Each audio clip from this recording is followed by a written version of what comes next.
வாழ்வோம் வாழ்வு.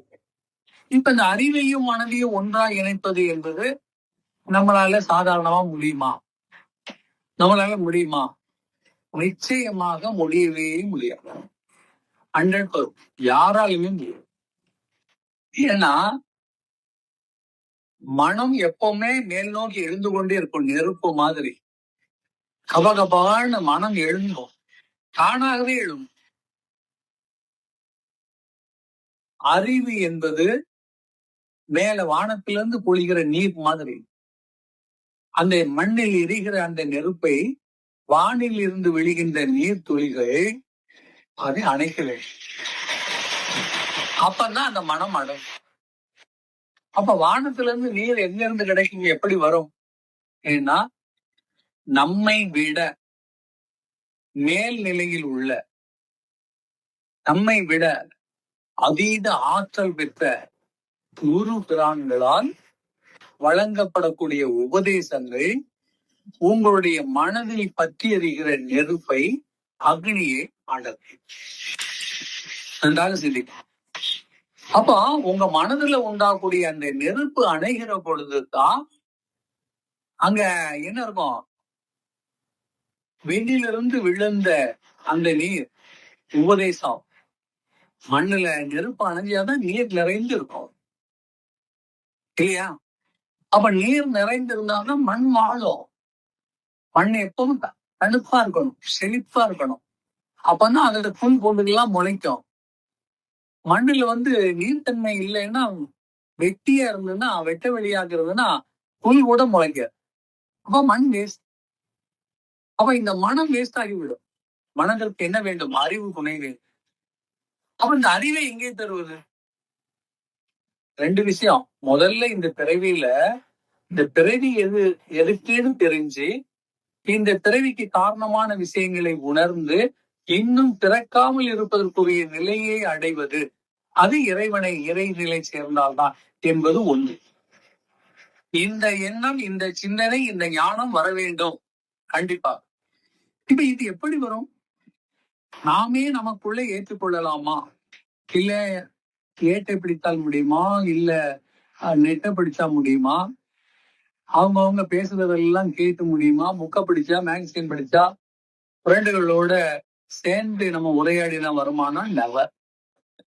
அப்ப அங்க திருவள்ளுவர் சொன்ன மாதிரி இப்ப இங்கேயும் வந்துட்டா. அங்க என்ன சொன்னார்? பிறவி பெருங்கடல் நீந்துவர் நீந்தாது இறைவண்டி சேராதார். அவங்க சும்மா இருக்காங்கன்னு அவங்கள ஒண்ணும் சொல்லாதப்பா. அவனுக்கு அங்க போக வேண்டிய வேலை இல்லை, இறைவனை போய் அவன் சேர போறது இல்லை, அதனால அவன் விளையாடிட்டு இருக்கான், விட்டு அவனை. அதனால நீந்த, அவன் செய்ய வேண்டிய கடமையே செய்யல, அவனை விட்டுரு. அப்பா அவன் இன்னும் நிறைய ஜென்மம் எடுக்கக்கூடியவன்னு சொல்லிட்டான். அவன் அந்த நீந்தக்கூடியவன் இறைவனை அடையணும்னு சிந்தையில போறான் இல்லையா?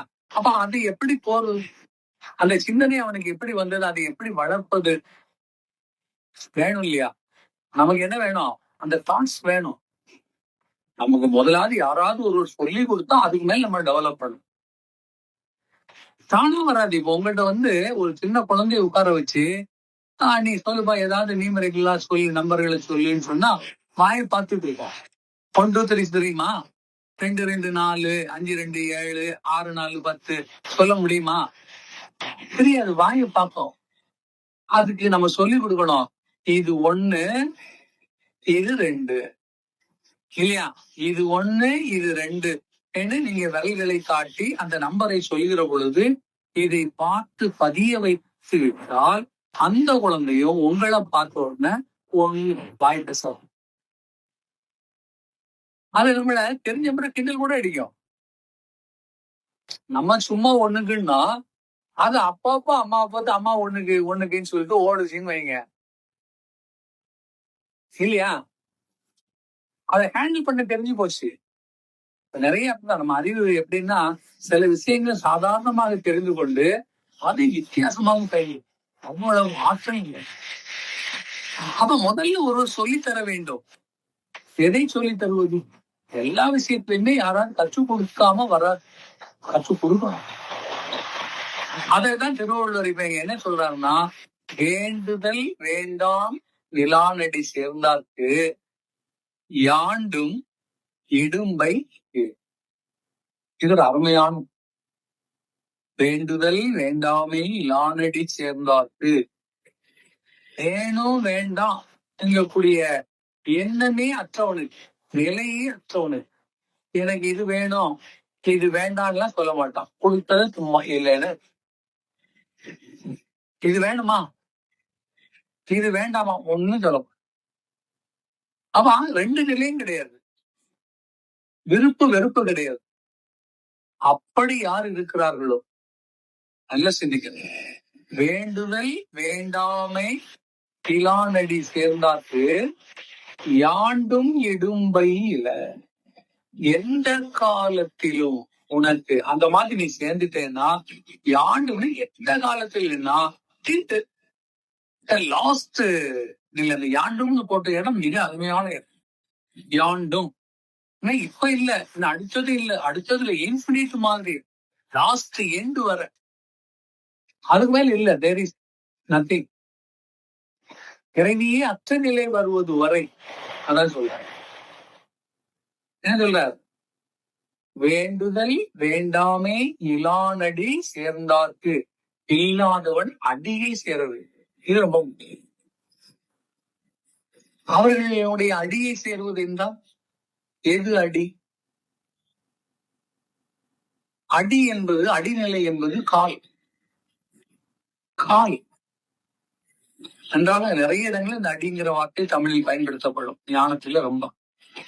இப்ப நம்ம நிற்கிறோம், நம்முடைய அடி என்ன? பாதம் இல்லையா? பாதாதி கேசம் பாங்க. தெய்வங்களை வணங்கும் போது புகழும் போதெல்லாம் என்ன பண்ணுவாங்க? பாதாதி கேசம், பாதம் கேசம். கீழ இருந்துதான் மேல்நிலை போகும். மண்ணில இருக்கிறவங்கள நம்ம பாடுகிற பொழுது எங்க இருந்து போகணும்? தரையிலிருந்து உச்சியை நோக்கி. அப்ப அந்த அடி என்பது கீழ்நிலை, காலை சொல்லலாம். கால் என்பது மூச்சின்னு சொல்லலாம், வாசின்னு. வாசிதான் நினைவை தருகிறது. ஒருவனுக்கு நினைவு போயிட்டுன்னு சொன்னா மூச்சு போயிட்டுன்னு. மூச்சு இருக்கிற வரை நினைவு இருக்கு இல்லையா? அவனுக்கு மூச்சு இருக்குதாப்பா? இருக்குது. அப்போ அவன் நினைச்சுக்கிட்டே இருப்பான். வெளி காட்டாமல் இருக்கலாம், ஆனா உள்ளே பதிவுகள் நிகழ்ந்து கொண்டு. அப்ப உங்களை பதித்து கொள்ள வேண்டும் என்றால், நீங்கள் அவர்களை மதிக்கிறீர்கள் என்றால், அவர்களுடைய நினைவை பற்றி பிடிக்க வேண்டும். அவங்க நினைவுல நீங்க இருப்பாங்க. அப்பதான் அவங்க அவங்களுக்கு அருள் செய்வாங்க.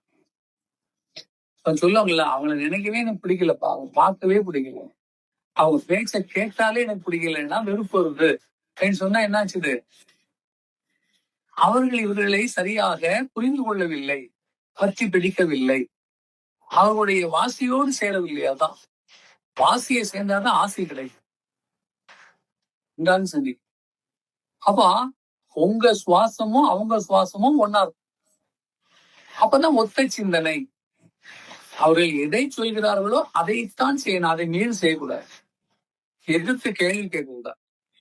எனக்கு இப்படி ஒண்ணு தோணுச்சு, எனக்கு இப்படி தோணுச்சுன்னு சொல்லிடலாம் பேசக்கூடாது. அதுதான் ஒத்த சிந்தனை. ரெண்டு பேருக்கும் ஒரே சிந்தனை.